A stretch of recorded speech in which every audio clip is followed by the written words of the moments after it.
Welcome to the Women in Wellness podcast, where we believe that the world can be changed one woman at a time. Your journey to becoming more present, healthy, and joyous starts right now. Hello, Women in Wellness. Dr. Sonia here and Dr. Caitlin, and we are talking about a topic that we mention a lot on this podcast. And the reason why we're bringing it up today is that we really feel the importance of talking about it and the nuances when it comes to us women and our crazy hormones. And so we are talking about intermittent fasting and how we need to look at it from a very different lens when it comes to teaching women, doing it for ourselves. And so we thought it'd be a good topic to bring up today. So Dr. Caitlin, why is it so important that we differentiate how intermittent fasting is done for men versus women? Oh, such a good question. Because I'm sure you hear this all the time. From women, they go, okay, my husband and I were doing the same thing. We started this intermittent fasting and he's dropping all this weight and I haven't dropped like more than a pound. Or he's getting all these amazing results and I'm not really seeing even close to what he's seeing.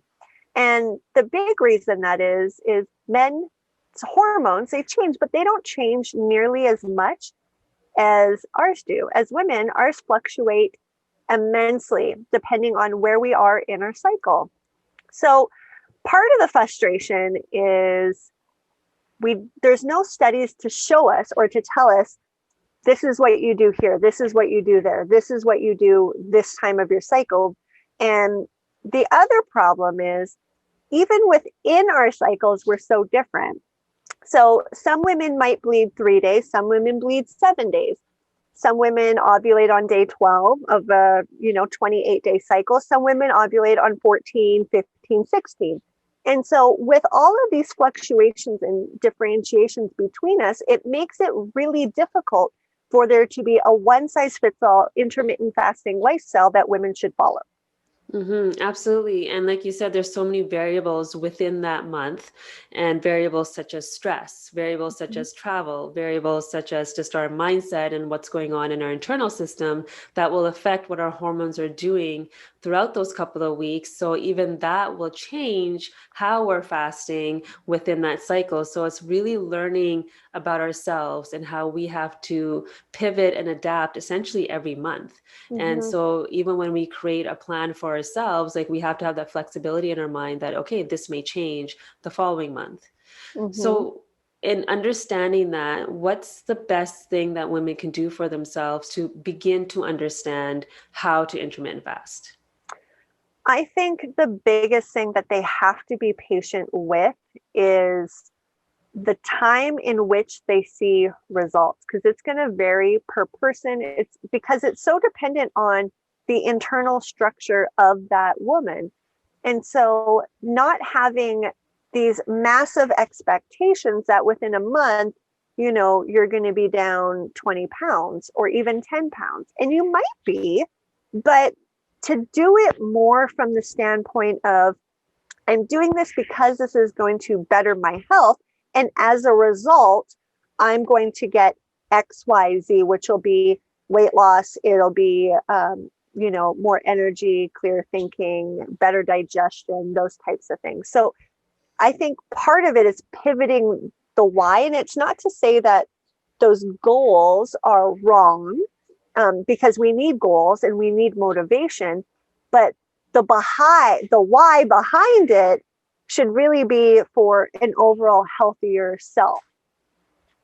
Mm-hmm. Yeah, I think intention is so important. And then, like you said, to be able to pivot that intention too, when maybe you're feeling stuck or you're feeling like you're not meeting that expectation, like you said, and to then investigate, right? Investigate into what your hormones are doing throughout the month, investigate into what's affecting your hormones, and then playing around with those meal windows in different times of your cycle so that you begin to understand, okay, this time of my cycle, I can be in ketone ketosis. I can be in a fasted state. Whereas this time in my cycle, I need more carbohydrates to fuel that progesterone so that I'm not feeling crazy and irritable and feeling like I'm going to just jump on somebody that's just going to say hi to me in the next 5 minutes. So really understanding yourself and what triggers you is going to be such an important piece to understanding how you can intermittent fast. And so that it's a lifestyle thing. So then we're not just doing it for that month or the next month, but really we're incorporating it into life.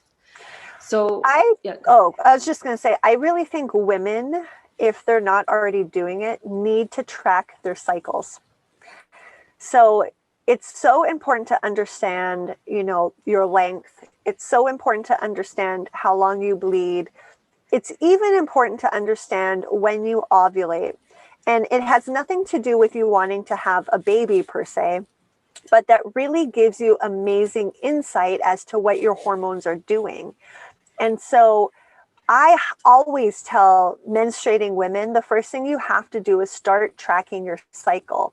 And you can use an app. There's an app for everything. I use what's called Flow. It's a free app where I just punch in like the day that I start menstruating. I put in, when it stops, like it'll give you spotting, it'll give you light flow, heavy flow, all those kinds of things. And then there's multiple ways that you can check for ovulation.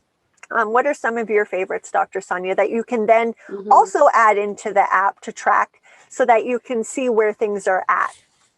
Yeah. So one of the things that I educate women on is looking at your cervical mucus, seeing how that's changing throughout your cycle. So right after you bleed, there's going to be more dryness, and then you're going to start getting more discharge, which is going to look a little bit clear. And then it goes into that like sticky white, egg white looking when you're getting close to ovulation, and then it starts to change again. So understanding when that's happening for you in conjunction with basal body temperature. So looking at basal body temperature, and not just one point of the day. When you're checking it, you want to look at it at least 3 times in that day to kind of get a sense of what your rhythm is, especially in that first month. And then you do that for a few days to see what your thyroid is doing throughout the month too. So in the beginning, it might feel a little bit tedious when you're like looking at these details, but the more intimate you get with your rhythm, the easier it is to, one, understand like fertility for yourself, if that is a goal. 2, to understand birth control, if that's a goal, if you're using like the rhythm method. And then 3, to understand what's happening with your hormones so that you can incorporate the fasting. Yeah, I love it. And the other thing you guys can do is you can get like ovulation strips, and you can buy them off Amazon. You can get inexpensive ones that you pee on the stick, and it's not like a pregnancy test. You do want to pee on the stick like afternoon to later in the day, because that's typically when we're going to get that FSH LH surge. So we want to make sure that we're testing roughly in the window. And then once you have, like, you narrow it down to a few days, then you only have to continue to pee on it every few days. And once you see the pattern, then you don't even have to do it anymore. You can just automatically assume. Now, keep in mind, like Dr. Sonia said initially, every month can be slightly different based on stress, based on sleep, based on travel, based on, stress. That's the biggest one, truthfully. We're so complicated. But I love that as a starting point for menstruating women. Now, why don't we talk briefly about, postmenopausal, even perimenopausal, because that's going to be very different than somebody who's in their 20s, 30s, even early 40s through mid 40s, depending, because everyone's slightly different. What should perimenopausal, postmenopausal be looking at if they want to start to incorporate more of an intermittent fasting lifestyle? Well, for perimenopausal, there'll be some similarities because most of you will, I should say most of us. I'm 41 now. Sometimes I forget. And so I'm moving into that stage of my life. And so really still understanding and tracking and seeing if there's any changes happening in your cycle. Your cycle may lengthen. It may shorten. You may start skipping months. So really understanding what's going on at that time is going to be really important. And then postmenopausal, you're not necessarily tracking a cycle, but you still do have a rhythm. I mean, if you go to like the other side of this and looking at our moon cycle, I mean, it's called a moon cycle for a reason, because we have a rhythm with the actual moon. So what I encourage postmenopausal women to do is look at that rhythm and see how you are coinciding with that. Because no matter what, even when we're not cycling, we still have a rhythm going on within the body. Yeah. So tracking is still important in that sense, I would say. What about you? I love that you bring up the moon cycle. So are you, because normally I tell postmenopausal women to go off of the full moon and assume that that is when you're ovulating, because a lot of women ovulate on or around a full moon. Or some women will actually start menstruating on or around a full moon. So there's something that's happening on or around a full moon. So using that full moon as your almost like guiding point, like the North Star that you're using to direct you. Yeah, absolutely. Yes, full moon, and then new moon usually is when women are bleeding, if you're menstruating. So absolutely using the full moon. And so I think, like, before we go on further in this, I think the important thing to understand that we said in the beginning, the reason why we're getting you to do this is because there are no studies. And this is why there are no studies on women and intermittent fasting, is because of this complexity that we have when it comes to hormones, and they just don't understand. To the extent there was a study done for postmenopausal women, because our rate of cardiovascular or risk of cardiovascular disease does go up by 50%. However, that stat came from a study that had men in it. So when you see that and when you read that, it baffles my mind that we still haven't figured this piece out. And I do know there's more advocates now for studies on women, and things are changing, which is fantastic. But at the end of the day, when we're reading information online or we're comparing ourselves to our partners, we really have to take a step back and be like, I am unique, I am different, and that is okay that my result is not like that next Even person. within family. So if you're comparing your results to your sisters who you actually share like biological DNA with, you're still going to be very different. Because of how you handle stress, or because of post traumas or post surgeries or previous medications or whatever it may be. And I like that you bring up how complex we are. And so when our husbands tell us, oh my gosh, I just don't understand you, you guys are just too complicated. Well, they're not entirely wrong. We are pretty complicated, but in a good way. Yeah, we can own it. Heck, I own that I am a very complicated woman. That's right, as we should. So, because of this, what we really want to do, because Dr. Sonia, I'm sure you hear this all the time, I'm just so frustrated, it doesn't work for me. Low carb, keto, intermittent fasting, block fasting, I just can't do it. I can't do it. It doesn't work. Oh, absolutely. Because there's so much confusion and so much information. And so this is why Dr. Caitlin and I have come together and created something so that we can, for ourselves, understand better. And then we can help you guys understand yourselves better so that you can utilize this like amazing lifestyle practice that's going to serve you in so many ways. Yeah. And women, hear me out. This is not just for menstruating women, because the beautiful part about postmenopausal is you have a lot more free range on how to do it. I'm a little jealous, I'm not going to lie. But with that being said, I know that there's a lot of women who would say, well, I'm jealous that you still have progesterone. So with that being said, this program really is geared for women. Now, men can do it, but we really want to empower women to be able to do it and figure out how to do it for them. Because when you understand your body, it makes it so much easier to live this type of lifestyle. And I'll tell you guys, it wasn't easy at first. Like, it was not easy. I would get lightheaded if I went and worked out without eating. Yeah, I was Miss Hangry. And, when I started, it was like post giving birth twice and nursing for 5 years. And yeah, I was that Miss Hangry, and people were scared around me if I didn't get my food in time. And now I can fast and now I can do all the things. But it took time, and it took an understanding of myself so that I could actually utilize this practice and not give up on it and not give up on myself. Mm-hmm.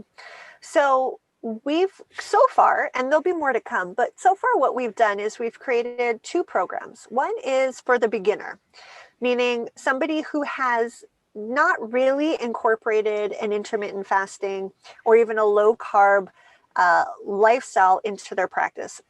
And this is a really great stepping stool. It really takes you from where you are to getting you to intermittent fasting in 21 days.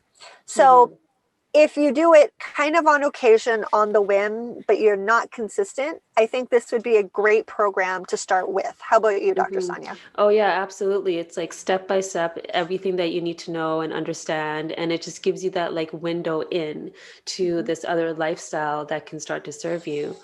And then, so maybe you can differentiate between that. And then we have this other side for those of you that have been doing intermittent fasting and maybe feel stuck, or maybe want to do things further and like more expanded so that you can support different parts of your health. So what would that look like? Yeah, so we're calling it intermediate because we're going to come up with multiple different ways. And I don't know if I have an idea out there that I would really love to do specifically for menstruating women, but I got to figure out with Dr. Sonia how we can lay it out. So anywho, with that being said, the intermittent one is specifically geared towards teaching you guys different fasting techniques and probably getting you out of your comfort zone a little bit, mixing it up, showing you how to lay it out during a week, even a month, so that you can constantly create that metabolic flexibility to get you over that plateau or that hump, because there's a lot of things that we see fasters do amazing, but then there's some things that we see that they miss out on, which is really hindering their results. It's holding them back. Yeah, and I love that we've brought in some other elements too of like the daily habits and the mindset and all these other pieces that can also sometimes be a missing link, because sometimes we get so focused on the physical body and we forget that our emotional body and the other habits that we have every day are also affecting our results. So I think that piece is so important that we all become aware of. Yeah. And the other thing that I know can be really frustrating is what do I eat? Yes. What do I make? Yes. How do I cook? How do I grocery shop? Because we don't want to think about it. I mean, I do that on an everyday. I sit in front of my fridge sometimes, like, what today am I going to cook for myself and for my boys and for my husband? And so that can definitely be a challenge. So yeah. What did we do? We created recipes for you guys. So we're giving you all the recipes. We're doing all the things so you don't have to think about it. All you have to do is enjoy the process, and you have all of these resources available for you so you can utilize it. Yeah, so that's coming up, guys. Like, that is coming down the pike. We've been working really hard at it. And so what we want you to do in the meantime is start tracking your cycle. I think that's like the first thing that every woman needs to do. Absolutely. Track your cycle, maybe start taking your temperature, look at that cervical mucus. And I'm going to add another one in there. Notice your state on those different parts of your cycle. So when you're bleeding, what's your internal dialogue like? What's the feeling that you're having in your mental and emotional body? As you stop, as you're ovulating, are things changing? Post ovulation, are you getting irritable? Are you getting sad? Are you getting anxious? Like, just start to notice what your state is throughout the month as well. Yeah, and I want to throw in there cravings. Are you craving something right before menstruation, during, around ovulation? Do your cravings change? How's your sleep? So starting to just monitor, and don't get me wrong, guys, there's going to be some anomalies because things happen, things come up, but starting to track and monitor is really going to make it easier for you in the long run to really own in on you, which will then allow that customization and that change, because when we talk about intermittent fasting, do you want to throw out like a few different types of intermittent fast that we talk about and that we teach on? Yeah, absolutely. So, there's like the shortening of the window to 6 hours, 8 hours, 10 hours even. So that's kind of figuring that piece out. Taking the snacks away, that's one element there as well. Utilizing a tea or a coffee in the beginning, understanding what's happening in your blood glucose level. So there's that piece as well. Is there anything that I'm missing? Well, I think no, those are all super important and incorporated, but we start to talk too about the different styles of eating. So like, how much carbs should you eat? How should you fluctuate your carbs? When should you fluctuate your carbs? What is a 24-hour fast? What's a 1 meal a day? So OM AD. I'm like, wait a minute, what's going on here? What's the difference between a block fast and a water fast? How long should it be? What's a bone broth fast? What's a partial fast? So there's lots of different ways to do this, guys. That's why this is like, it's actually very freeing to be able to eat this way, because it gives you a lot more freedom in the long run. It's just a matter of getting there. Yeah, it's all about the variation, right? Yeah. And then feasting. Yes, the best day ever. Yeah, so a lot about variation. And like Dr. Caitlin said, a lot of freedom. And that's the most important piece, because we never want to feel stuck. We never want to feel like this is the only way we're going to be eating for the rest of our lives, because we change, we shift, we evolve, and so does our diet. So do the seasons. So we talk a lot about those types of things too. So what are some things that women could expect to gain from doing a course like this or a program like this? I think the biggest thing that I hope they're going to gain, because this was the intention behind you and me creating it, was to give them the understanding and the steps in order to take them from where they are to where they want to be.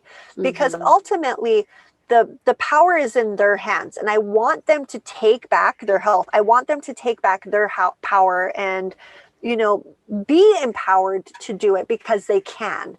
That is probably the biggest thing that I hope that they gain from this type of course, because the one thing that we tried to do was lay it out so it's very simple. There doesn't have to be a whole lot of figuring out on their end, like with the recipes and calculating the net carbs and, all of those things.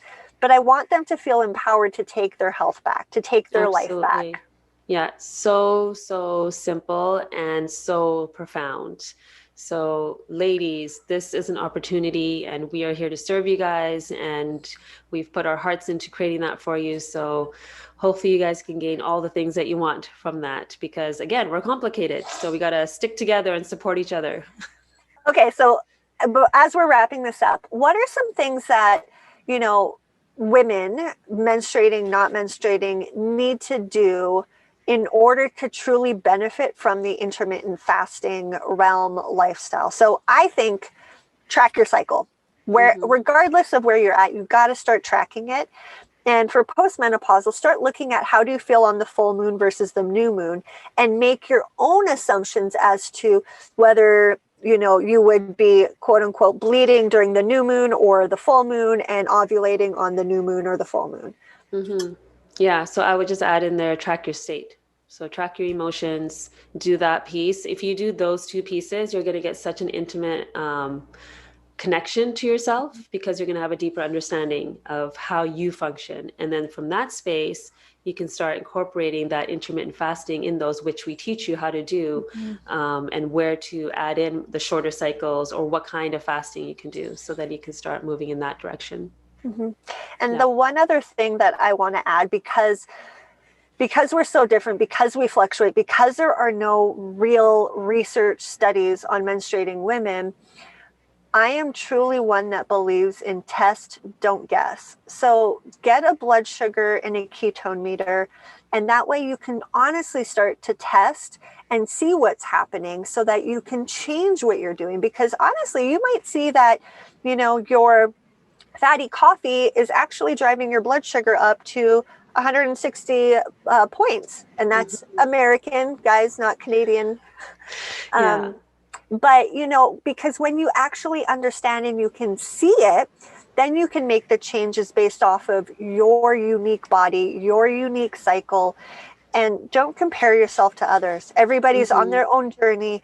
You just have to figure out what layers you have to peel back to get you to where you want to be. Yeah, and the beautiful thing about that too is like sleep is such an issue for so many women, especially when hormones are shifting and changing in perimenopause. So if you get that keto meter, you can understand what lack of sleep is doing to your blood sugar levels in the morning too, and how you may respond to that coffee may be different when you've had a good night's sleep than when you haven't had a good night's sleep. So again, it's just more information for you to be able to navigate with. Yeah, or even add in, you just made me think of another option is like those Aura rings or something that's going to track your sleep. Like how deep do you sleep? How many times do you wake up? How much REM sleep are you getting? And then from there, you can determine, okay, is today a good day to work out hard or should it be a light day to work out because of my sleep? And if I work out super hard when I didn't get a good sleep, it's actually going to be more depleting than beneficial. So there's all these things out there that I really think women need to start to embrace and take in order to better understand and learn their body so that they can truly benefit from the intermittent fasting world. Yeah, absolutely. So there you have it, ladies. It's all about you, understanding yourself and getting to know yourself. Because from that space, you start to love yourself. And that's the end result that we want. Perfect. All right, guys. Well, thanks for listening. And let us know where you're at in your intermittent fasting lifestyle. We would love to hear where you're at, how you're doing, because it's always amazing to see other women succeeding because it does give hope to those that are struggling. Yeah. And if you have questions, please tell us too. So join the Facebook group and ask your questions in there. Okay, ladies, take care and happy fasting. If you've been enjoying the Women in Wellness podcast, please take 2 minutes to subscribe, rate, and review on iTunes. This helps more women find the podcast to get the information they have been searching for. This way we can truly change the world one woman at a time. Remember, you can follow us on Instagram and Facebook, where we're sharing information with women every single day. Join us next week for another episode of Women in Wellness. And as always, thank you for listening.